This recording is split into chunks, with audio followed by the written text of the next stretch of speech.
میں نے اپنے بچوں کو بخاری شریف میں صبح سبق میں بتایا کہ تکبیر تشریق 90 تاریخ یوم العرفہ سے لے کر 13 تاریخ عصر تک جو ہم فرض نمازوں کے بعد پڑھتے ہیں وہ تو واجب ہے، لیکن ابو ہریرہ، عبداللہ ابن عمر، محمد بن علی اور ان کے علاوہ بے شمار صحابہ پہلی تاریخ سے تکبیر پڑھنا شروع کرتے تھے.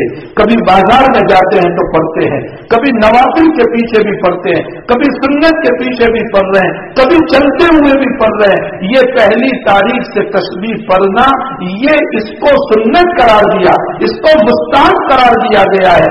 وہ تکبیر تشریف وہ تو واجب ہے ہر فرض نماز کے بعد، لیکن یہی تکبیر پہلی تاریخ سے شروع کر دینا، چلتے پھرتے پڑھتے ہوئے اس کو سنت قرار دیا. لیکن افسوس ہے کہ آج اس سنت کو کوئی جانتا بھی نہیں.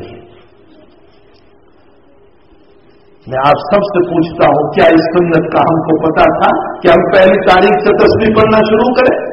یہ تسبیح سنت ہے پہلی تاریخ سے، اس کو مستحب قرار دیا. عوام تو عوام خواص بھی اس سنت کو نہیں جانتے کہ آخر یہ بھی سنت ہے، اور بدعت کرتے کرتے بہت ساری سنتوں کو بھی ہم نے چھوڑ دیا.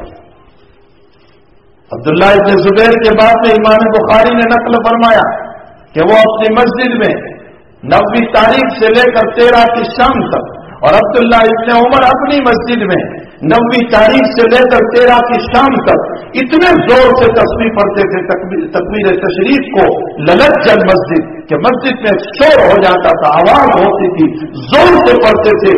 افسوس کہ ہمارا زور کا آواز بھی ختم ہو گیا. میں اگر ان سنتوں کو گنوانے لگوں تو صبح ہو جائے گی.